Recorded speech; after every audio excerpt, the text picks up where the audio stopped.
ஈஸ்ட்வர்த் டெலாமெட்ரி Arabs என்ற நூலில் இந்த விவரங்களை எல்லாம் சுருக்கமாக தந்துள்ளார். ஹாரிஸ் பின் காலித் ஜூண்டி ஷாப்பூரில் மருத்துவம் படித்தவர். முகம்மதின் மருத்துவ ஞானம் ஹாரிஸிடமிருந்து வந்ததுதான். கிரேக்க மருத்துவத்தின் சாயலை இவரிடத்திலும் அவரிடத்திலும் நாம் மிக தெளிவாக பார்க்கலாம். சில நேரங்களில் முகம்மதுவும் சிகிச்சை செய்ததுண்டு. ஆனால் சிக்கலான நோயாக இருந்தால் அந்நோயாளிகளை ஹாரிஸிடம் அனுப்பிவிடுவார்.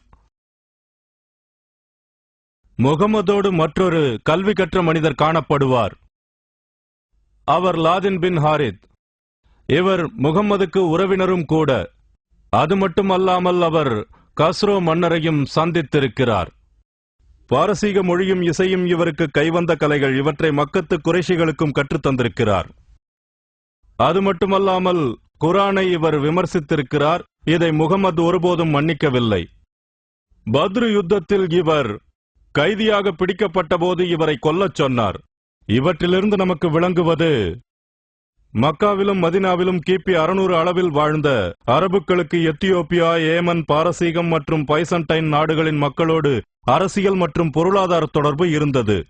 முகம்மதின் உறவினர் ஒருவர் பாரசீக மொழியினை நன்றாக கற்று இசையிலும் தேர்ச்சி பெற்றிருந்தார். 3 சிரியா பாலைவனத்திலிருந்து மதீனாவின் விளிம்பு வரை கசைன் மரபுக்குடியினர் சிரியக் மொழியை பயன்படுத்தினர். இது மருத்துவ கல்விக்கு தேவையான மொழிகளில் ஒன்று. மேலும் ஜூண்டி ஷப்பூர் அவர்களுடைய தலையாய அறிவுக்கூடம். ஒரு நோயுற்ற ஏமன் அரசன் தாயிஃபுக்கு வந்து அங்கு ஜூண்டி ஷப்பூரில் கற்றுத்தேறிய ஹாரிஸ் பின் காலத்திடமே சிகிச்சை பெற்றார். அக்காலத்தில் அது சிறந்த மருத்துவ கல்லூரியாக இருந்தது. முகம்மதே கூட ஹாரிஸ் பின் காலத்தியிடம் நோயாளிகளை அனுப்பி வைப்பார். முகம்மதின் காலத்திலேயே அலெக்சாண்ட்ரியாவில் ஒரு புது மருத்துவக் கல்லூரி அமைய பெற்றது. அங்கு கேலனின் 16 புத்தகங்கள் இடம்பெற்றிருந்தன.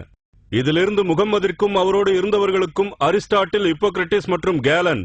இது தவிர ஹாரிஸ் பின் காலத் இன்னும் அக்காலத்தில் வாழ்ந்த வேறு சில மருத்துவர்கள் மூலம் அன்றைய கருவியல் கோட்பாடு அறிவை பெற்றுக்கொள்ள ஏராளமான வாய்ப்பிருந்ததை பார்க்கிறோம். குர்ஆனின் மக்காவில் இறங்கிய கடைசி அத்தியாயங்களில் ஒன்றான 40வது அத்தியாயம் 67வது வசனத்தில், அவனே உங்களை மண்ணிலிருந்தும் பிறகு சொட்டு விந்தணுவிலிருந்தும் பிறகு அட்டை போன்ற தசையிலிருந்தும் படைத்தான். இதை நீங்கள் விளங்கிக் கொள்ளக்கூடும் என்றால். மேலும் ஹஜ் என்ற அத்தியாயத்தில், ஓ மனிதர்களே, உங்களுக்கு மறுமையை பற்றிய சந்தேகம் இருப்பின் உங்களை நாம் மண்ணிலிருந்து படைத்தோம் என்பதை சிந்தித்துப் பாருங்கள். ஆகவே எதை விளங்கிக் கொள்ள அல்லது எதை சிந்திக்க வேண்டுமென நான் கேட்டால் அதில் தப்பில்லையே. இதோ மீண்டும் குர்ஆனுடைய கட்டங்களை பாருங்கள். நுத்வா விந்தனு, ஆலக்கா சதைக்கட்டி, முதுகா துண்டு இறைச்சி, அதாம் எலும்புகள், மேலும் எலும்பை தசைகளால் போர்த்துவது. பதில் தெளிவாக தெரிகிறதல்லவா? அந்த நேரத்தில் பொதுவாக அறியப்பட்டிருந்த விஷயங்களைப் பற்றிய மக்கள் விளங்கியும் இருந்தார்கள். கிரேக்க மருத்துவர்களால் விவரிக்கப்பட்டிருந்த கருவியல் கோட்பாடுகளே அவை. முகம்மதோடு இருந்த அனைவரும் கிரேக்க மருத்துவர்களின் பெயர்களை அறிந்திருந்தார்கள் என்று நான் சொல்லவில்லை. ஆனால் கிரேக்க மருத்துவர்களின் கருவியல் கோட்பாட்டை விளங்கியிருந்தார்கள். அவர்கள் ஆண் விந்தும் பெண்ணினுடைய மாதவிலக்கு இரத்தமும் தசைக்கட்டியாக மாறி பிறகு குழந்தையாகிறது. ஒரு கட்டத்தில் உருவம் அமைந்தும் அமையாததுமாக சிசுவின் நிலை இருந்தது. எலும்புகளே முதலில் உருவாகி பிறகு அது தசைகளால் மூடப்பட்டது. இப்படி பொதுவாக அன்று அறியப்பட்ட விஷயங்களைத்தான் அல்லாஹ் தனது அத்தாட்சிகளாக சுட்டிக்காட்டி தன்னை நோக்குமாறு அழைக்கிறான். இந்த கருவியல் சம்பந்தமாக அன்று பொதுவாக வைக்கப்பட்டிருந்த கருத்து உண்மையானதல்ல. முகம்மதுக்கு பிந்தைய காலத்து மருத்துவர்களை பார்ப்போம். அதில் 2 பிரபலமான மருத்துவர்கள் உள்ளனர். ஆனால் இந்த விஷயத்தில் குர்ஆனின் தாக்கம் இவர்கள் மீது இருக்கவில்லை.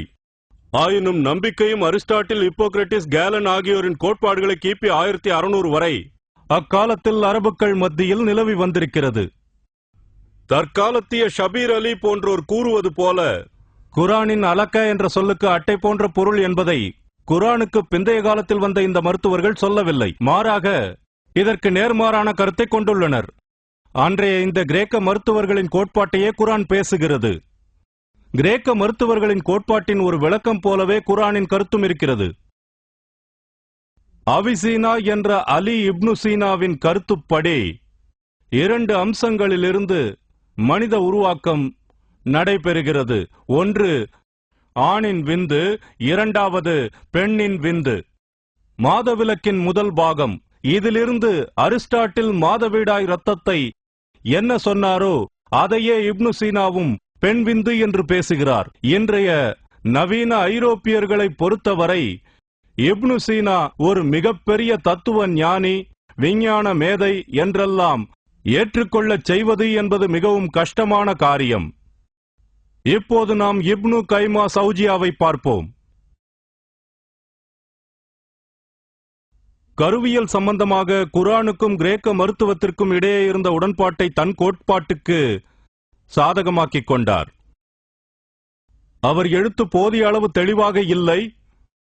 ஹிப்போக்ரட்டிஸின் கருத்துக்களை ஊதா வண்ணத்திலும், குர்ஆன் வசனங்களை பளிச்சென்ற பச்சை வண்ணத்திலும், ஹதீஸை அடர்ந்த ஊதா வண்ணத்திலும், இவற்றின் விளக்கங்களை சிவப்பு வண்ணத்திலும், அவருடைய சொந்த கருத்துக்களை நீல பச்சை வண்ணத்திலும் குறித்து வைத்திருக்கிறார்.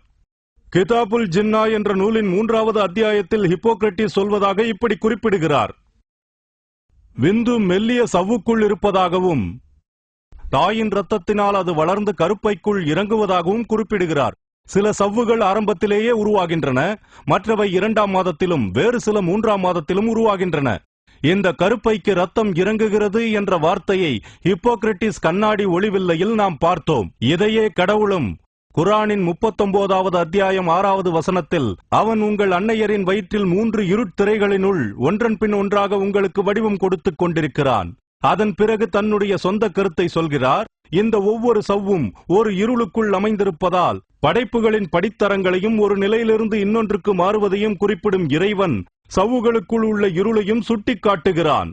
அநேக குர்ஆன் விரிவுரையாளர்கள் என்ன சொல்கிறார்கள் என்றால், வயிற்றுக்குள்ளே உள்ள இருள், கருப்பைக்குள்ளே உள்ள இருள், பனிக்குடத்துக்குள்ளே உள்ள இருள். இப்போது 2வது உதாரணத்தில் ஹிப்போக்ரட்டிஸ் சொல்வதை நாம் பார்ப்போம். வாய் தானாகவே திறந்து விடுகின்றது, மூக்கும் காதுகளும் தசையிலிருந்து உருவாகி விடுகின்றன, காதுகள் திறந்து விடுகின்றன, கண்கள் தெளிவான நீர்மத்தால் நிரப்பப்பட்டுள்ளன. நபி வழக்கமாக சொல்வார், எவன் என் முகத்தை படைத்து வடிவமைத்து கேட்கும் சக்தியையும் பார்க்கும் சக்தியையும் தந்தானோ இன்னும் இப்படி அடுக்கிக் கொண்டே போவார். இப்போது ஹிப்போக்ரட்டிஸை மறுபடியும் பார்ப்போம். இது 2வது கட்டத்தில் உள்ளது. நான் வாசித்த அதேதான். ஹிப்போக்ரட்டிஸ் சொன்ன சவ்வை சுற்றி தாயின் ரத்தம் இறங்குகின்ற விஷயத்தை இப்னு கைம் குறிப்பிடுகின்றார். அவர் பேசுவது நாம் ஏற்கனவே பார்த்தது மாதிரிதான். ஏனெனில் முகம்மதின் காலத்தைச் சார்ந்த படித்தவர்கள் கிரேக்க மருத்துவத்தை தெரிந்து வைத்திருந்தார்கள். எப்படியாயினும் நாம் இன்று முக்கியமாக விளங்கிக் கொள்ள வேண்டியது என்னவென்றால், கிரேக்க மருத்துவ கோட்பாட்டில் எந்த திருத்தத்தையும் குர்ஆன் செய்துவிடவில்லை என்பதைத்தான். ஆகையால், இங்கு பாருங்கள், நீங்கள் சொன்னதெல்லாம் தவறு, அலக்கை என்றால் தொத்திக் கொண்டிருப்பது அல்லது அட்டை போன்ற ஒன்று என்று கூக்குரலிட வழியில்லை. அதற்கு மாறாக இந்த விஷயத்தில் குர்ஆனும் கிரேக்க மருத்துவமும் கருவியல் விஷயத்தில் உடன்பட்டிருப்பதை அவரால் காட்ட முடியும். அந்த உடன்பாடு பிழைதான். இந்த விஷயத்தில் கடைசி ஆதாரமாக கிபி 1200 வெளியான குர்ஆன் விளக்கத்தை பார்ப்போம். இதோ அதனுடைய மொழிபெயர்ப்பு. இதோ குர்ஆனின் விளக்கத்தை பார்க்கலாம். அலக்க என்றால் ஒரு துண்டு இரத்தக்கட்டி என்றுதான் அவர் சொல்கிறார். குர்ஆனில் இருந்துதான் அவர் சொல்கிறார். இரத்தக்கட்டி என்கிறார், பிறகு இறைச்சி துண்டு என்கிறார். அவர் தரும் விளக்கங்கள் எல்லாம் குர்ஆனில் இருந்துதான் சொல்கிறார். வாய் கொள்ளக்கூடிய அளவிலான மெல்லப்பட்ட இறைச்சி துண்டு என்றெல்லாம் அவர் தொடர்ந்து பேசுகிறார்.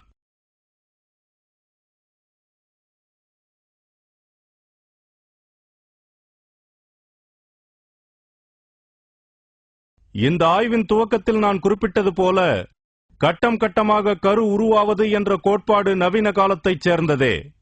அதேபோல் குர்ஆனிலும் கட்டம் கட்டமாக கரு உருவாவது பற்றியும் குறிப்பிடப்பட்டுள்ளது. இருப்பினும் அரிஸ்டாட்டில், ஹிப்போக்ரட்டிஸ், இந்திய மருத்துவ உறுப்பினர்கள் மற்றும் கேலன் இவர்கள் அனைவருமே கட்டம் கட்டமாக கரு உருவாவதை பற்றி குர்ஆனுக்கு 1000 ஆண்டுகளுக்கு முன்னதாகவே பேசிவிட்டார்கள். குர்ஆன் வந்த பிறகு கட்டம் கட்டமான கரு உருவாக்கம் பற்றி அது குறிப்பிட்டிருப்பது கிரேக்க மருத்துவர்கள் குறிப்பிட்டுள்ளதே. அதேபோல் கேலன் போதித்திருப்பதும் இதே விஷயத்தைத்தான். இதைத்தான் இப்னு சீனாவும் இப்னு கைமும் கற்பித்தார்கள். எலும்பின் கட்டத்தை பொறுத்தவரையில் டாக்டர் மூர் அவருடைய பாடப்புத்தகத்தில் தக்க முறையில் சுட்டிக்காட்டியிருப்பது போல, தசை நாளங்களிலிருந்து உருவாகும் அதே நேரத்தில் எலும்பு கூர்த்துகளும் உருவாகின்றன.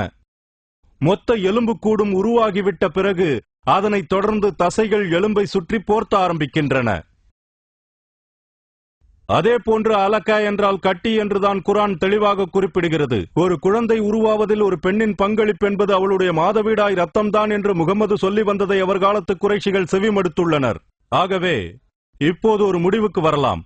இவ்வளவு காலமாக கருவியல் பற்றி குர்ஆனிய வசனங்கள், அதாவது ஒரு மனிதன் ஒரு துளி விந்திலிருந்து படைக்கப்பட்டு அதுவே கட்டியாக ஆனது என்று சொல்லி வந்ததெல்லாம் ஹிஜ்ரி 1ஆம் நூற்றாண்டின் விஞ்ஞான